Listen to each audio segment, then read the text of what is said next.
Welcome day student फिर job alert and education channel. तो day students, आज हम जनरल स्टडी से यहाँ पे जो है लेक्चर स्टार्ट करेंगे। फर्स्ट लेक्चर होगा अपना। तो जितने भी कंपटीशन एग्जाम होते हैं उनके पॉइंट ऑफ व्यू से काफ़ी इंपॉर्टेंट होने वाला है। शॉर्ट टर्म आपको जो है मैं पॉइंट ऑफ व्यू एग्जाम के पॉइंट ऑफ व्यू से आपको शॉर्ट टर्म यहाँ पे जो की पॉइंट्स आपको बताता जाऊँगा। आप लोग उसको ध्यान से सुनना और प्लीज़ वीडियो को शेयर करना। आपके लिए काफ़ी फायदेमंद होने वाला है ये सेशन। तो स्टूडेंट्स, यहाँ पे स्टार्ट करते हैं हम अपना सामान्य अध्ययन। तो फर्स्ट है हमारा भारत का इतिहास, जिसमें कि हम प्राचीन भारत के इतिहास से अपना स्टार्ट करेंगे।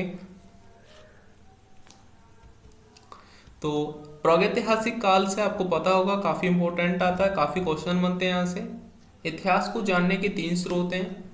मतलब फर्स्ट आता है आपका प्रागैतिहासिक काल, आद्य ऐतिहासिक काल और ऐतिहासिक काल।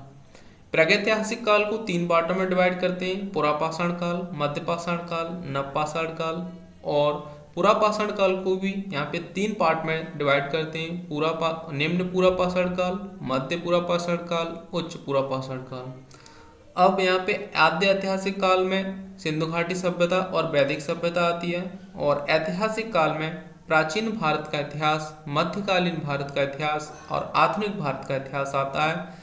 प्रागैतिहासिक हमारा जो काल है उसमें हमारी सेकंड नंबर पे आद्य ऐतिहासिक काल है। आद्य ऐतिहासिक काल में सिंधु घाटी सभ्यता और वैदिक सभ्यता है। प्रारंभिक वैदिक सभ्यता का काल जो है वो 1500 ईसा पूर्व से 1000 ईसा पूर्व है। और उत्तर वैदिक काल जो है हमारा वैदिक काल है वो 1000 ईसा पूर्व से 600 ईसा पूर्व है। अब यहाँ पे पुरापाषाण काल में हमें साक्ष्य मिले भीमबेटका से। भीमबेटका गुफा चित्र यहाँ पे मिले हुए हैं हमें। भीमबेटका कहाँ पे है? रायसेन जनपद, मध्य प्रदेश, भोपाल मंडल के पास, जहाँ से हमें पहाड़ियों में गुफा मिली है भीमबेटका। तो ऐसा माना जाता है यहाँ पे भीम कभी बैठक लगाया करते थे, उन्हीं के नाम पे ये भीमबेटका के साक्ष्य मिले हुए हैं हमें। तो भीमबेटका गुफा चित्र यहाँ से प्राप्त हुए हैं।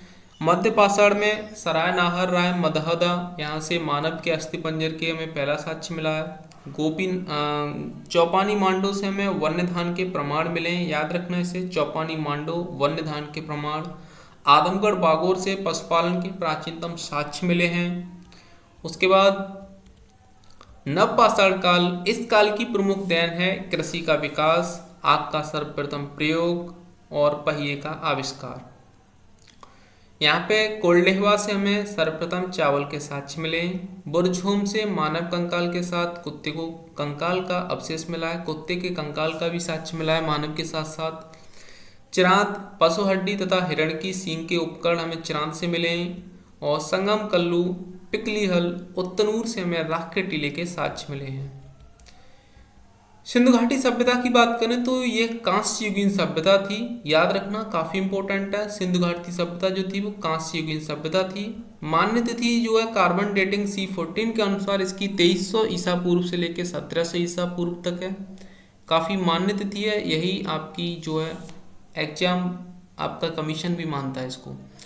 विस्तार इसका है उत्तर में मांडा चिनाब तट से, और दक्षिण में दायमाबाद गोदावरी तट पे, और उसके बाद पूर्व में आलमगीर हिंडन नदी के तट पे, और पश्चिम में सुतकांगेडोर दास्क नदी के तट पे जो कि पाकिस्तान में है। सिंधु घाटी सभ्यता के महत्वपूर्ण स्थलों के बारे में हम यहाँ पे जान लेते हैं। डायरेक्ट क्वेश्चन यहाँ से आता है, तो आप लोग इसको फोकस होके सुने और प्लीज़ जो है सेशन को शेयर करें। फालतू की बात मैं यहाँ पे नहीं करूँगा आपसे। तो फर्स्ट है हमारा हड़प्पा। हड़प्पा काफ़ी इंपॉर्टेंट है, जो कि अवस्थित है, इसकी मतलब लोकेशन इसकी है मांटगोमरी जिला, पाकिस्तान, पंजाब प्रांत का जो पहले पार्ट हुआ करता था। तो वर्तमान पंजाब प्रांत पाकिस्तान में पहुंचा हुआ है, आधा पार्ट इंडिया में है। तो रावी नदी के तट पे, रावी नदी के बाएं तट पे जो है हड़प्पा हमें मिला है। इसकी उत्खननकर्ता दयाराम साहनी थे। खोज वर्ष 1921। और यहाँ से प्राप्त हमें अवशेष हुए वो हैं विशाल अन्नागार, सबाधान जो कि कब्रिस्तान बोल सकते हैं इसको, कब्रिस्तान है R37।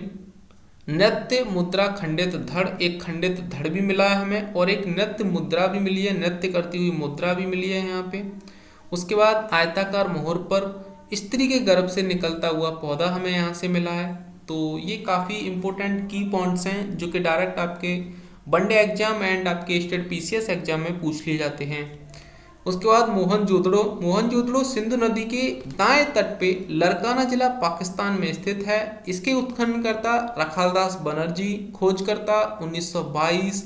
प्राप्ति स्थल बृहद, यहाँ से मतलब हमें क्या क्या मिला है, तो यहाँ से हमें बड़ा स्नानागार, विशाल अन्नागार, नर्तकी की कांस्य की मूर्ति। याद रखना स्टूडेंट्स, यहाँ पे हमें नर्तकी की कांस्य की मूर्ति मिली है, यानी कि जो प्राचीन सभ्यता के लोग थे उनको इतना ज्ञान था मतलब धातुओं के बारे में कि उन्होंने कांस्य को भी जो है वहाँ पे डेवलप कर लिया और उसकी मूर्ति को एक सांचे के रूप में ढाल दिया। तो एक मुद्रा पर पद्मासन की मुद्रा में, यानी कि एक हमें मुद्रा के रूप में पद्मासन की स्थिति में विराजमान एक योगी बाबा की हमें जो है मूर्ति मिली है, जिसके इसके 3 मुख हैं। तो संभवतः यह हम जो है पशुपतिनाथ की तरफ यहाँ पे हमें जा रहे हैं, क्योंकि भगवान पशुपतिनाथ के साक्ष्य के रूप में उसको माना जाता है। नेक्स्ट आता है लोथल। लोथल जो है वो भोगवा नदी के तट पे, भोगवा नदी के तट पे अहमदाबाद गुजरात में लोथल हमें मिला है। तो इसकी लोथल के उत्खननकर्ता SR राव हैं। खोज वर्ष 1955। यहाँ से हमें जो है 3 युगल समाधिकरण मिले हैं। डाकयार्ड मिला है गोदीवाड़ा जिसको बोलते हैं, वर्तमान में कहूँ तो बंदरगाह मिला है यहाँ पे, तो जिसको पहले डाकयार्ड या गोदीवाड़ा बोला जाता है। उसके बाद हमें यहाँ से मनके बनाने के कारखाने, यानी कि यहाँ से जो है सिक्के बनाने के कारखाने भी मिले हैं, धातु बनाने वाले जो कारखाने होते हैं, क्योंकि यह एक मतलब व्यापारिक स्थल था। तो यहाँ पे जहाज से है, यहाँ पे हमें मनके बनाने के कारखाने मिला है।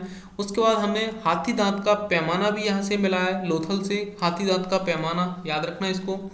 तो हमें यहाँ से लोथल से जो है 4 इंपोर्टेंट मिले तो काफ़ी है, लेकिन यहाँ पे 4 इंपोर्टेंट दे रखे हैं। इनको काफ़ी बार पूछा गया, रिपीटेड क्वेश्चन आते हैं इनसे। तो 3 युगल समाधिकरण, डॉकयार्ड, गोदीवाड़ा, मनके बनाने के कारखाने और हाथीदांत का पैमाना।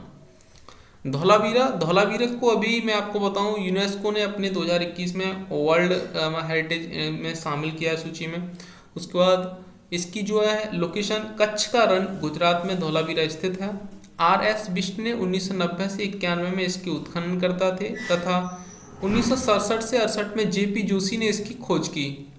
1 मिनट स्टूडेंट्स, हाँ खोज वर्ष क्या है, 1967 से 68 में इसकी खोज वर्ष JP जोशी ने की, और RS बिष्ट ने जो है इसका 1990 से 91 में जो है उत्खनन कराया। उत्खनन में हमें यहाँ से उन्नत जल प्रबंधन व्यवस्था, शैलकृत जलकुंड, यानी कि यहाँ पे जो है जल के प्रबंध की एक उन्नत व्यवस्था थी, उसके साक्ष्य मिले हैं। 10 चिन्हों वाला एक शिलालेख मिला है। यहाँ से हमें 10 चिन्हों वाला एक शिलालेख मिला है, यानी कि ये लोग लिखना पढ़ना भी जानते थे। इसके साक्ष्य के रूप में हमें ये चिन्ह यहाँ को मान के चलते हैं। उसके बाद हमें आता है कालीबंगा। कालीबंगा जो है हनुमानगढ़, वर्तमान में हनुमानगढ़ जिला राजस्थान में स्थित है, और यहाँ पे जो है इसके उत्खननकर्ता जो थे स्टूडेंट्स वो थे BB लाल और BK थापड़। BB लाल और BK थापड़ यहाँ पे इसके उत्खनन करता थे। और इसके बाद यहाँ पे इसकी जो खोज वर्ष थी वो 1961 थी।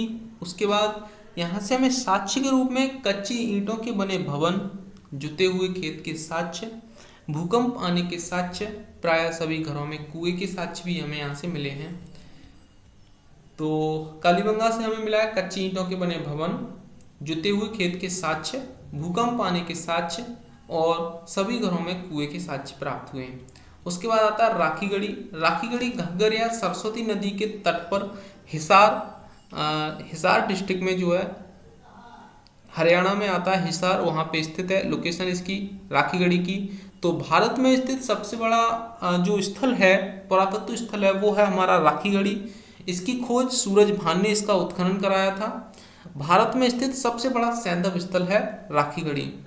उसके बाद बनावली। बनावली फतेहाबाद हरियाणा में आता है। RS बिष्ट ने इसका उत्खनन कराया। खोज 1973 से 74 में हुई। यहाँ से क्या मिला है, पक्की ईंट की बनी हुई हल प्रतिकृति, पक्की ईंट की बनी हुई हल प्रतिकृति हमें यहाँ से मिली है बनावली से। उसके बाद आता है स्टूडेंट्स रोपड़। रोपड़ जो है सतलज नदी तट पंजाब में स्थित है। यज्ञदत्त शर्मा ने इसकी खोज की 1900 मतलब उत्खनन कराया यज्ञदत्त शर्मा ने। खोज 1953 से 56 में हुई। मनुष्य के साथ पालतू कुत्ते दफनाए जाने का साक्ष्य मिला है। यहाँ से भी हमें मनुष्य के साथ पालतू कुत्ते दफनाने का साक्ष्य मिला है, जो कि हमें बुर्ज होम जम्मू कश्मीर से मिला था। कुत्ते के कंकाल का साक्ष्य मनुष्य के शव के साथ, यानी कि मनुष्य के कंकाल के साथ, कब्रिस्तान से। अब स्टूडेंट्स हम बात करते हैं यहाँ पे वेद के बारे में। कुल संख्या वेदों की 4 है और संकलनकर्ता महर्षि कृष्णद्वैपायन वेद व्यास। सबसे प्राचीन वेद ऋग्वेद है। ऋग्वेद में 10 मंडल हैं, 10 मंडल हैं। ऋग्वेद के प्राचीनतम मंडल हैं 2 से 7 तक। उसके बाद वेदत्री, ऋग्वेद, सामवेद, यजुर्वेद। वेदत्री किन वेदों को वेदत्री कहा जाता है? ऋग्वेद, सामवेद और यजुर्वेद को वेदत्री कहा जाता है। उसके बाद स्टूडेंट्स ऋग्वेद कालीन सबसे महत्वपूर्ण देवता जो हैं वो हैं इंद्र। इंद्र का उल्लेख 250 बार किया गया है, अग्नि का उल्लेख 200 बार किया गया है। और यहाँ पे जो है वोग्जकोई अभिलेख में उल्लिखित वैदिक देवता इंद्र, वरुण, मित्र और नाशत्य हैं। वैदिक आर्यों की भाषा संस्कृत थी। तो पूछा जा सकता है वैदिक आर्यों की भाषा कैसी थी? तो वैदिक आर्यों की भाषा संस्कृत थी। मूल वैदिक साहित्य को समझाने हेतु 6 वेदांग ग्रंथ की रचना की गई है, जिसको हम याद कर सकते हैं। शिक्षा, कल्प, व्याकरण, निरुक्ति, छंद, ज्योतिष।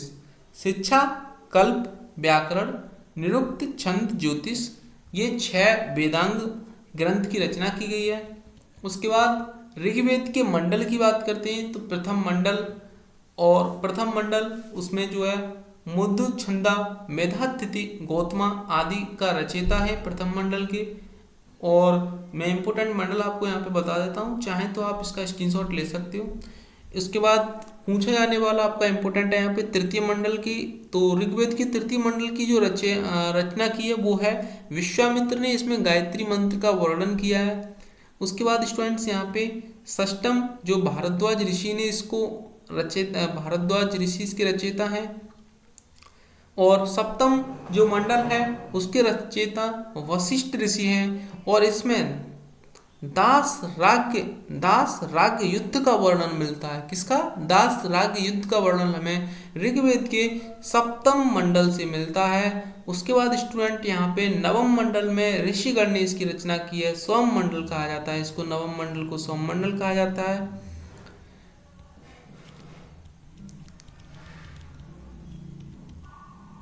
वैदिक कालीन प्रमुख नदियों और उनके प्राचीन नाम।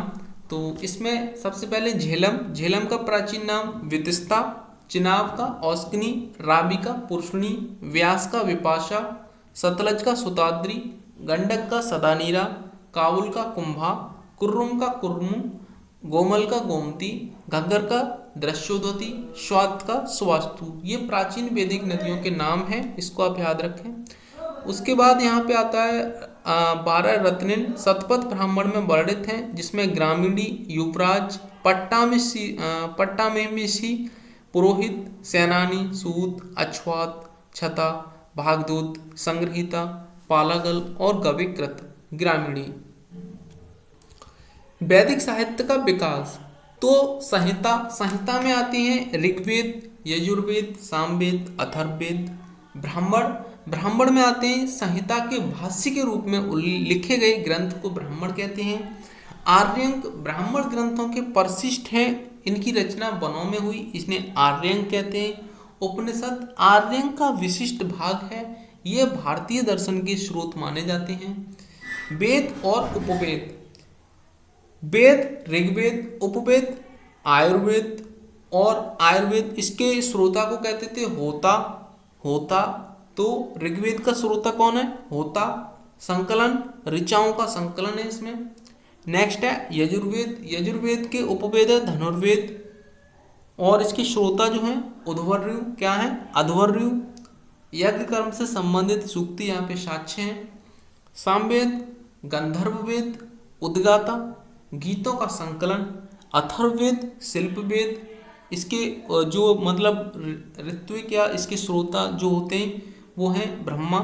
संकलन करता है इसमें क्या है? तंत्र मंत्र, रोग निवारण, जादू टोना आदि के इसमें जो है हमें बारे में जानकारी मिलती है। तो याद करने का पॉइंट ऑफ व्यू है ऋग्वेद, यजुर्वेद, सामवेद, उपवेद इनके आयुर्वेद, धनुर्वेद, गंधर्ववेद, शिल्पवेद और इसके श्रोताओं को बोलते हैं होता, अध्वर्यु, उद्गाता, ब्रह्मा। कई बार आप इसको 2 से 3 बार रिपीट करेंगे, आपको जो है याद हो जाएगा। नेक्स्ट है यहाँ पे षोडश संस्कार। षोडश संस्कार में आता है गर्भाधान, पुंसवन, सीमांतोन्नयन, जातकर्म, नामकरण, निष्क्रमण, अन्नप्राशन, चूड़ाकरण, कर्णवेद, विद्यारंभ, उपनयन, वेदारंभ, केशांत, समावर्तन, विवाह और अंत्येष्टि। अंत्येष्टि सबसे अंतिम है, गर्भधारण सबसे पहला है। नेक्स्ट है चारों आश्रमों का उल्लेख जो है स्टूडेंट्स, यहाँ पे मैं आपको आश्रम बता रहा हूँ तो इसको देखें।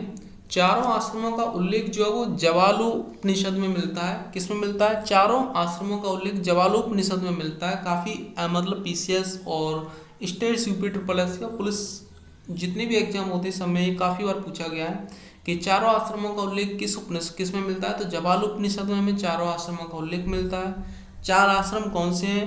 ब्रह्मचर्य, गृहस्थ, वानप्रस्थ, संन्यास, ये चार आश्रम हैं।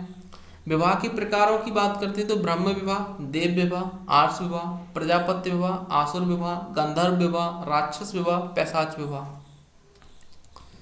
इसकी विस्तृत डिटेल की वीडियो मैं अलग से डालूंगा तो आप लोग उसको देख लेना। फिलहाल ये आपके लिए की पॉइंट्स हैं तो आप इसको सुने और वीडियो को शेयर करें। इसको आप देख सकते हो ऋग्वेद में जो है, ऋग्वेद में ब्राह्मण इसमें आते हैं। ब्राह्मण में ऐत्रेय, कौशिकी और संखायन। आर्यंक में ऐत्रेय, कौशिकी। उपनिषद में ऐत्रेय, कौशिकी।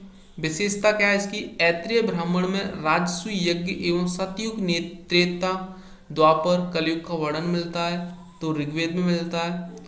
यजुर्वेद में कृष्ण यजुर्वेद, काठक, कपिस्टल, मैत्रायणी, तैत्रीय ये इसकी शाखाएं हैं। ब्राह्मण इसमें तैत्रीय है।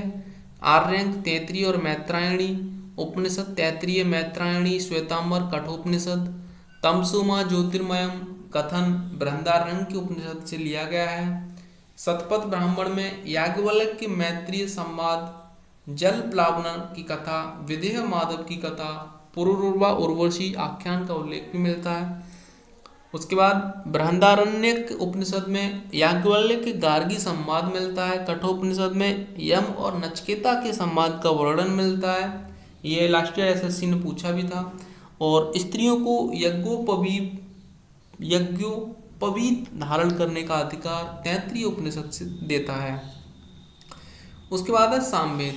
सामवेद में हमें कौथुम, राणायनीय, जैमिनीय ये इसकी शाखाएं हैं। कौथुम, राणायनीय, जैमिनीय सामवेद की शाखाएं हैं।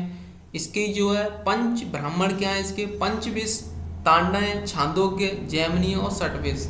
छांदोग्य और जैमिनीय आर्यंक हैं। छांदोग्य कैन इसमें साक्ष्य क्या है? छांदोग्य उपनिषद सबसे प्राचीन उपनिषद है। सर्वप्रथम इसी उपनिषद में कृष्ण का उल्लेख है।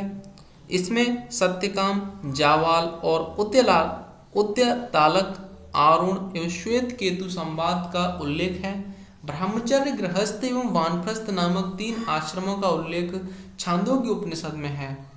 अथर्ववेद में शौनक, पिप्पलाद इसके जो है शाखाएं हैं। गौपद इसके ब्राह्मण है। अथर्ववेद के ब्राह्मण क्या है? गोपद। मुंडको और मांडुक के प्रश्न यहाँ पे है। मुंडकोपनिषद में सत्यमेव जयते का उल्लेख है। सबसे छोटा उपनिषद मांडुक के उपनिषद है। जैन धर्म की बात करते हैं तो जैन धर्म के जैन तीर्थंकर सबसे पहले थे ऋषभदेव, जिनका प्रतीक चिन्ह था वृषभ यानी कि बैल। सेकंड थे अजीतनाथ, जिनका प्रतीक चिन्ह हाथी। तृतीय संभवनाथ, प्रतीक चिन्ह अश्व। चतुर्थ अभिनंदन, प्रतीक चिन्ह था इनका बंदर। पांचवें थे सुमितनाथ, इनका प्रतीक चिन्ह था क्रौंच, पक्षी। उसके बाद छठे थे पद्म प्रभु, इनका प्रतीक चिन्ह कमल। सातवें थे सुपार्श्वनाथ, स्वास्तिक। आठवें थे चंद्र प्रभु, अर्धचंद्र इनका प्रतीक चिन्ह। नौवें थे पुष्पदत्त, सुभिक्षनाथ, मकर इनका प्रतीक चिन्ह था। 10वें थे शीतलनाथ, इनका प्रतीक श्रीवस्त्र था। 11वें थे श्रेयांसनाथ, इनका प्रतीक चिन्ह खड़ग या गेंडा था। 12वें थे वासुपूज्य, इनका प्रतीक चिन्ह भैंसा था। उसके बाद 13वें तीर्थंकर थे विमलनाथ, 12 इनका प्रतीक चिन्ह अनंतनाथ का बाज, धर्मनाथ का ब्रजदंड, शांतिनाथ का हिरण, कुंभनाथ का बकरा, अहरनाथ का मत्स्य, मल्लीनाथ का कलश, मनुष्यरोध का कछुआ, नमीनाथ का नीलाकमल, अष्टनेमीय नेमिनाथ का शंख था, पार्श्वनाथ का सर्प था और महावीर स्वामी जो 24वें तीर्थंकर थे इनका प्रतीक चिन्ह सिंह यानी कि शेर था। महावीर स्वामी का परिचय की बात कर लें तो इनका जन्म 599 ईसा पूर्व में, जन्म स्थान कुंडग्राम वैशाली, पिता सिद्धार्थ ज्ञात्रक कुल के प्रधान हुआ करते थे, माता त्रिशला अथवा विदेहता लिच्छवी के राजा चेटक की बहन थी। बचपन का नाम इनका वर्धमान था। पत्नी यशोदा कुंडीय गोत्र की कन्या थी। पुत्री अड़ोज्जा अथवा प्रियदर्शना, दामाद प्रथम शिष्य थे इनके जिनका नाम जामाल था। जामाल। अब इनको ज्ञान प्राप्ति जृंबिक ग्राम के समीप ऋजुपालिका नदी के तट पर साल वृक्ष के नीचे महावीर स्वामी को ज्ञान प्राप्त हुआ।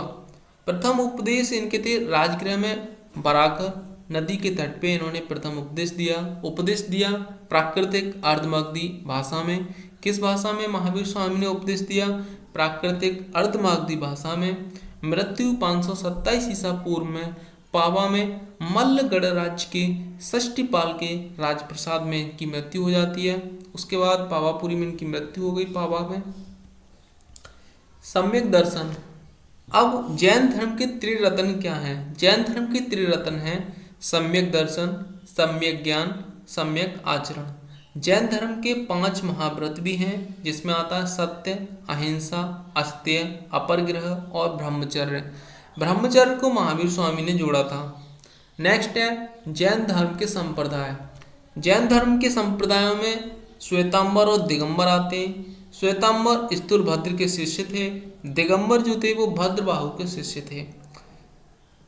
और स्थूलभद्र के शिष्यों में पुजेरा डेरावासी और ढूंढिया स्थानकवासी हुआ करते हैं। भद्रबाहु में 20पंथी, 13पंथी, ताड़पंथी, ग्वानपंथी, तोतापंथी भी आते हैं। जैन धर्म का विश्वास क्या है? जैन धर्म ईश्वर की मान्यता नहीं है। जैन धर्म में ईश्वर की मान्यता नहीं है। जैन धर्म में आत्मा में विश्वास है, पुनर्जन्म व कर्म में विश्वास रखते हैं। वेदों की अपौरुषेयता स्वीकार नहीं है, यानी कि वेदों की जो अपौरुषेयता है वो इन्हें स्वीकार नहीं है।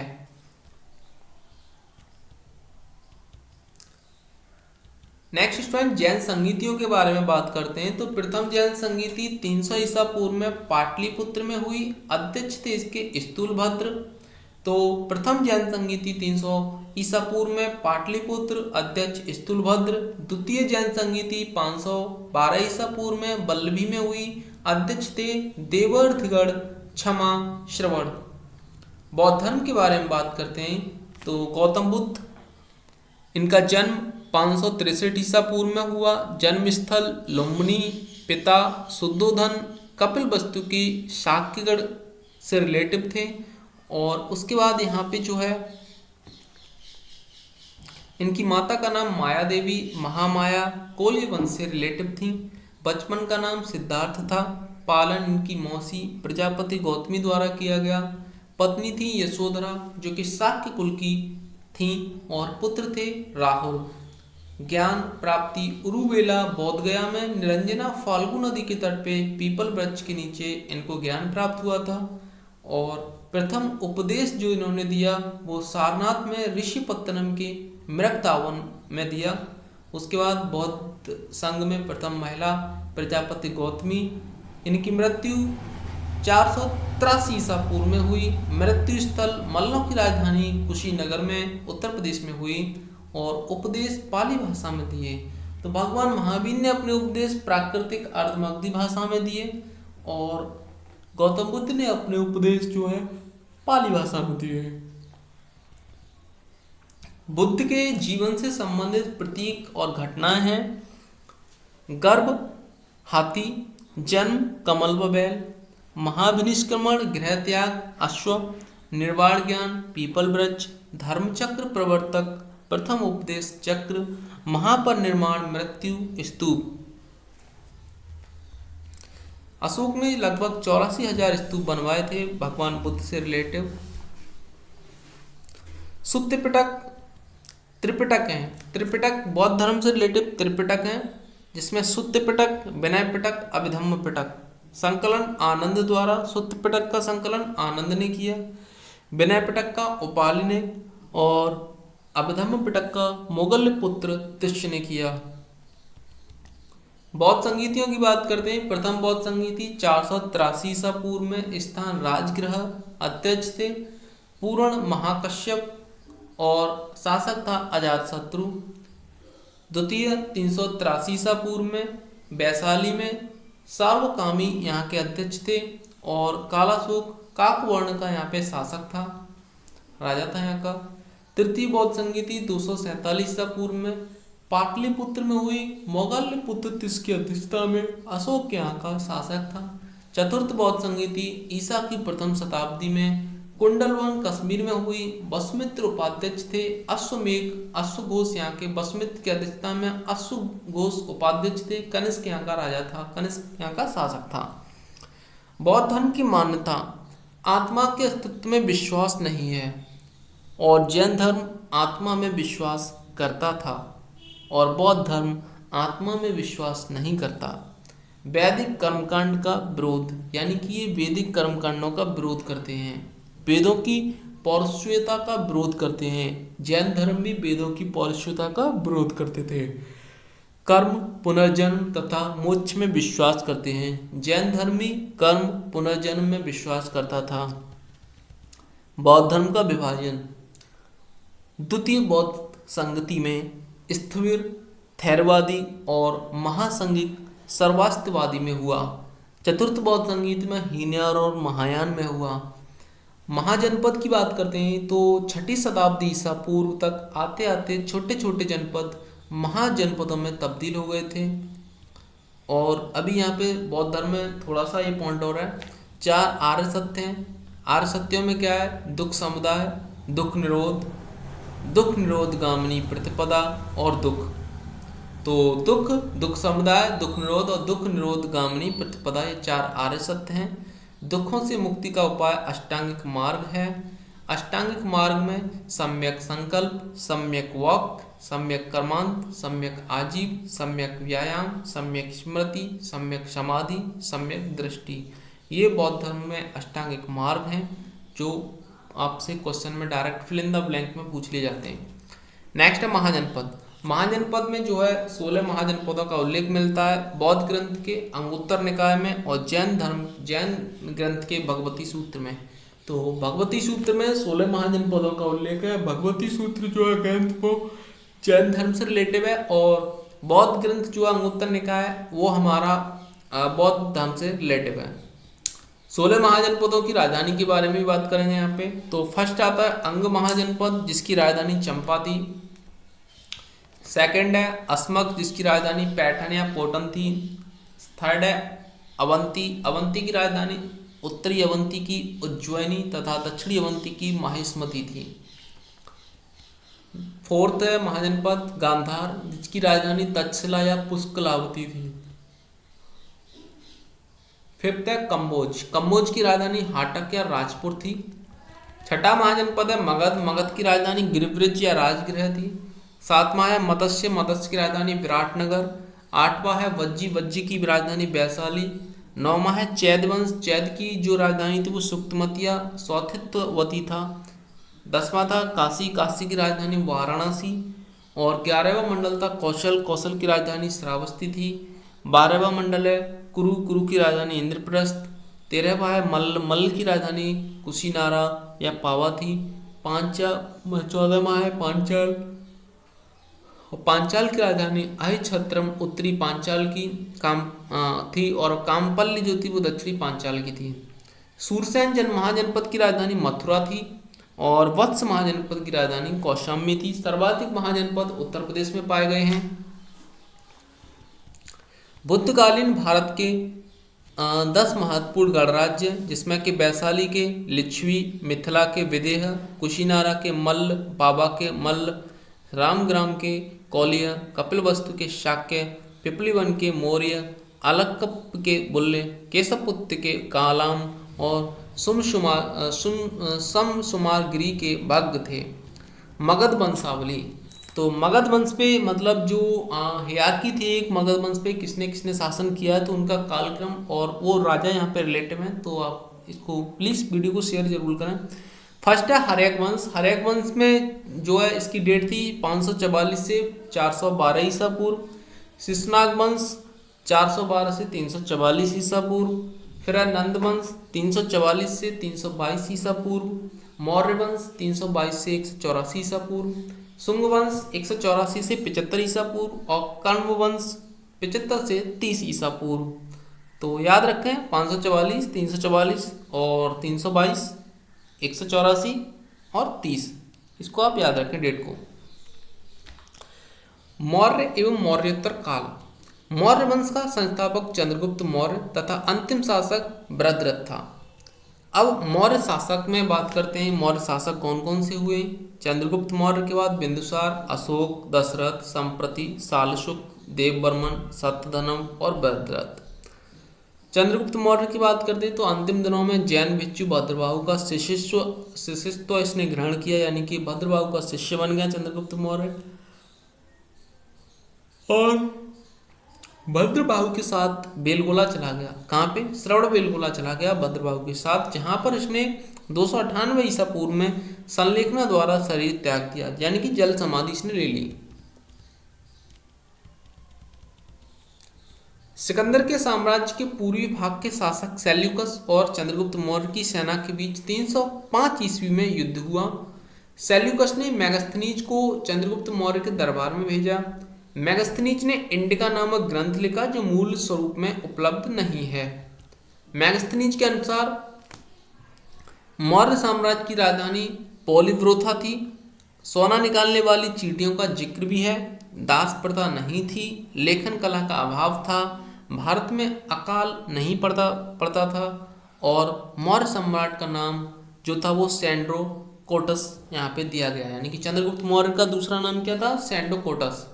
मेगास्थनीज के अनुसार भारत में 7 प्रकार की जातियां निवास करती थीं, जिसमें दार्शनिक, कृषक, पशुपालक, कारीगर, योद्धा, निरीक्षक और सभासद हुआ करते थे। चंद्रगुप्त मौर्य का प्रधानमंत्री तथा प्रधान पुरोहित कौटिल्य विष्णुगुप्त या चाणक्य था। कौटिल्य ने राज शासन के ऊपर प्रसिद्ध ग्रंथ अर्थशास्त्र की रचना की है। अर्थशास्त्र में राज्य के शासन हेतु सप्तांग सिद्धांत का जिक्र किया गया है।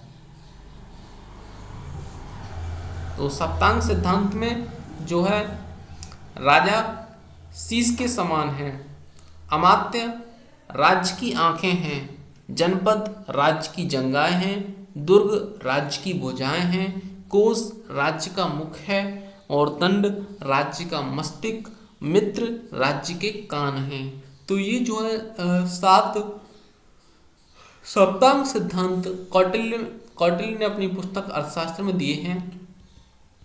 बिंदुसार ने सीरिया के शासक एंटियोकस से 3 वस्तुओं, मीठी मदिरा, सूखी अंजीर और एक दार्शनिक मांग की थी, जिसमें उसने मीठी मदिरा और सूखी अंजीर तो दे दिए, लेकिन दार्शनिक नहीं भेजे। अब अशोक के बारे में यहाँ पे डिस्कस करते हैं। अशोक जो है इसका शासनकाल, जो इसका टाइम पीरियड है वो है इसका 273 से 232 ईसा पूर्व। इसकी माता का नाम सुभद्रांगी, पिता का नाम बिंदुसार, प्रचलित नाम देवानाम प्रियदर्शी। राज्याभिषेक 269 ईसा पूर्व में राज्यारोहण के 4 वर्ष बाद। अभिलेख की भाषा प्राकृत, अभिलेख की लिपि ब्राह्मी, खरोष्टी, अरामाइक और यूनानी। ठीक है, तो इसके अभिलेख जो है हमें मिले हैं ब्राह्मी भाषा में, खरोष्टी भाषा में, अरामाइक और यूनानी भाषा में। अशोक का नाम का उल्लेख हमें मिला है मास्की, गुजर्रा, नैतुर, उदयगोलम अभिलेख में। तो 4 जो अभिलेखों में अशोक का नाम अशोक मिलता है, मास्की, गुजर्रा, नैतुर, उदयगोलम। मास्की, गुजर्रा, नैतुर, उदयगोलम। MGNU में जो है अशोक का नाम अशोक मिलता है अभिलेख में। नेक्स्ट है अशोक के अभिलेखों का विभाजन। तो अशोक के अभिलेखों को हम 3 जो है अभिलेखों में डिवाइड करते हैं, शिलालेख, स्तंभलेख, गुहालेख। शिलालेख में आती है दीर्घ शिलालेख, लघु शिलालेख। दीर्घ शिलालेख में कुल संख्या 14, जिसमें 10 स्थानों से प्राप्त हुए हैं। नंबर 1 है स्तंभलेख 7, 1 लौरिया अरवराज, लौरिया नंदनगढ़, रामपुरवा, दिल्ली टोपरा, दिल्ली मेरठ, प्रयाग और शंकिशा। अशोक के 14 तीर्थ शिलालेख हैं और 14 तीर्थ शिलालेखों में अशोक ने पहले में जिक्र किया है जीव हत्या का विरोध, जीव हत्या को मतलब प्रतिबंधित किया है इसने। दूसरे में चोल, पांड्य, सत्यपुत्र, केरलपुत्र, ताम्रपर्ण, यवन राजा एंटियोक और उसके पड़ोसियों के राज्यों में भी मनुष्यों व पशुओं की चिकित्सा का इसने जो है उल्लेख किया है। तीसरे में युक्त, रज्जुक व प्रादेशिक नामक 3 नए अधिकारियों की नियुक्ति की है इसने, जो कि काफ़ी इंपॉर्टेंट अधिकारी थे। और नंबर चौथे पे भैरी घोष को धम्म घोष में बदल दिया। चौथे शिलालेख में अभिलेख में अशोक ने जो है भैरी घोष को धम्म घोष में बदल दिया। पांचवें में राज्याभिषेक के 13वें वर्ष धम्म महापात्रों की नियुक्ति की है। छठे में प्रतिवेदकों को प्रजा का हाल बताने का आदेश दिया। सातवें में सभी संप्रदाय के लोग सब जगह निवास करें। आठवें में अशोक द्वारा धम्म यात्राओं का प्रारंभ हुआ है। 9वें में धम्म मंगल सर्वश्रेष्ठ घोषित किया है और 10वें में धम्म नीति की श्रेष्ठता पर बल दिया। 11वें में धम्मदान का उल्लेख है। 12वें में धार्मिक सहिष्णुता पर बल दिया, जो कि PCS 2021 वाले में पूछा गया था क्वेश्चन। नेक्स्ट है 13वां कलिंग विजय का उल्लेख है 13वें शिलालेख में। 261 ईसा पूर्व का वर्णन है और 14वां जो है वो सभी लेखों पे उपसंहार स्वरूप है। 14 तीर्थ दीर्घ शिलालेख प्राप्ति स्थल है जिसमें कि स्थित है। गिरनार का जो शिलालेख है वो जूनागढ़ गुजरात से मिला है। शाहबाजगढ़ी का पेशावर पाकिस्तान, धौली का पुरी उड़ीसा से, जोगढ़ का गंजाम ओडिशा, कालसी देहरादून उत्तराखंड, सोपारा ठाणे महाराष्ट्र, मानसेहरा हजारा पाकिस्तान से और एरगुड़ी कुर्नूल आंध्र प्रदेश से, कांधार अफगानिस्तान से, शन्नती गुलबर्गा कर्नाटक से हमें मिला है। जो है अशोक के अभिलेख हैं। और याद रखना अशोक को जो है 4 अभिलेखों में ही अशोक का नाम अशोक मिलता है। 13वें शिलालेख में वर्णित 5 यवन राजा भी हैं जिसमें कि मिस्र, एपिरस, साइरीन, मैसिडोनिया, सीरिया।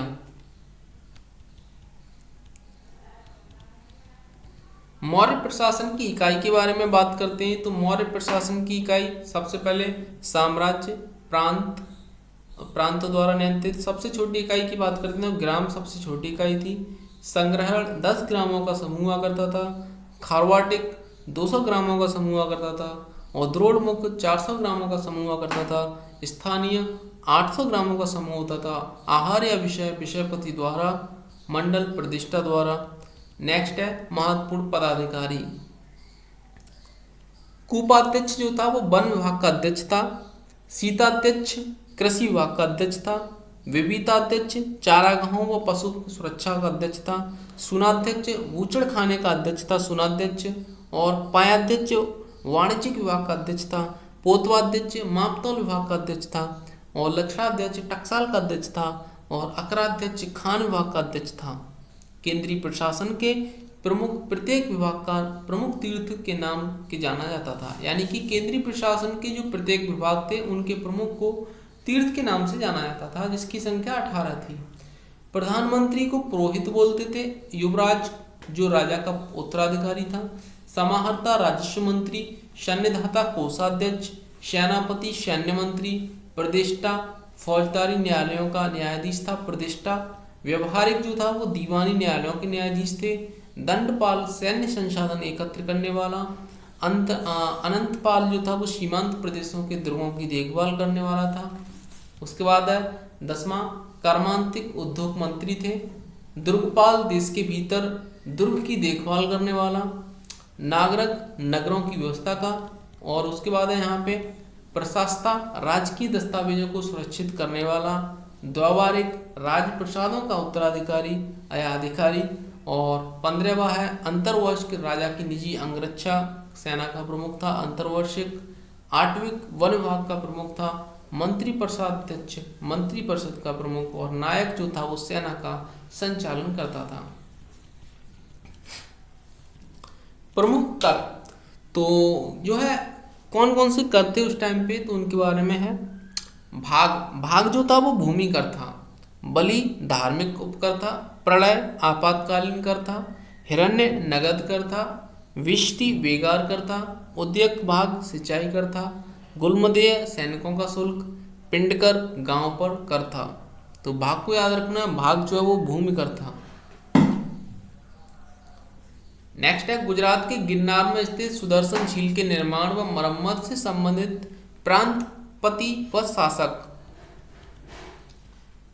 व शासक की बात करते हैं तो पुष्यगुप्त आता है, जो कि चंद्रगुप्त मौर्य के शासनकाल में पुष्यगुप्त, तुषास्प अशोक, सुविशाक रुद्रदामन, चक्रपालिक स्कंद गुप्त। संगम युग की बात करते हैं यहाँ पे। संगम युग में तमिल क्षेत्र के 3 राज्य चोल, चैर, पांड्य का शासन था। पांड्य राजाओं के संरक्षण में 3 संगम का आयोजन किया गया। प्रथम संगम स्थान था मुद्रे, अध्यक्ष थे इसके अगस्त्य ऋषि। संकलन क्या था? वर्तमान में एक भी संकलन ग्रंथ उपलब्ध नहीं है। द्वितीय संगम जो हुआ था वो हुआ था कपाटपुरम में, अध्यक्षता की थी अगस्त्य ऋषि और तोलकाप्पियर ने। एकमात्र ग्रंथ तोलकाप्पियम यहाँ से मिला है।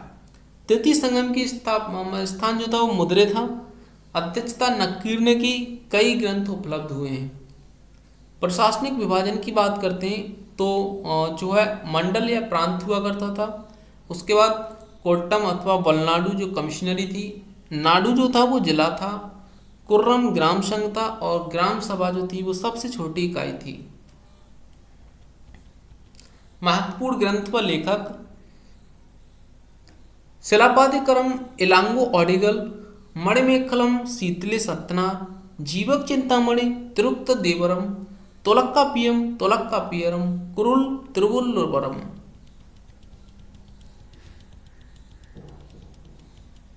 गुप्त वंश की बात करते हैं। गुप्त वंश ने लगभग 275 से 550 ईस्वी तक जो है शासन किया, जिसमें आते हैं प्रमुख गुप्त शासक में फर्स्ट थे श्रीगुप्त, जो कि गुप्त वंश के संस्थापक थे। उनके बाद घटोत्कच, फिर चंद्रगुप्त प्रथम जिसकी पत्नी कुमार देवी थी।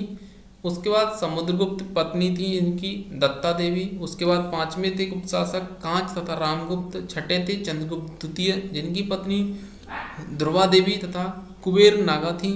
और 7वें थे कुमारगुप्त प्रथम जिनकी पत्नी अनंत देवी। और 8वें थे स्कंदगुप्त, फिर 9वें पुरगुप्त, 10वें कुमारगुप्त द्वितीय, 11वें बुद्धगुप्त और 12वें थे विष्णुगुप्त। चंद्रगुप्त प्रथम 319 से 335 ईस्वी। इन्होंने जो है सोने का सिक्का जारी करने वाला प्रथम गुप्त शासक थे चंद्रगुप्त प्रथम। गुप्त संवत 319 से ईस्वी में प्रारंभ हुआ। समुद्रगुप्त आते हैं जो कि 335 से 375 ईस्वी। इन्होंने अश्वमेध यज्ञ किया और अश्वमेध प्रकार के सोने के सिक्के जारी किए। भारत का नेपोलियन विंसेंट स्मिथ ने इन्होंने कहा है, हरिश्चंद्र की प्रयाग प्रशस्ति में समुद्रगुप्त की विजयों का उल्लेख है। नेक्स्ट है चंद्रगुप्त द्वितीय जो कि 375 से 415 ईस्वी तक। मेहरौली लौह स्तंभ का संबंध है। विक्रमादित्य की उपाधि धारण की।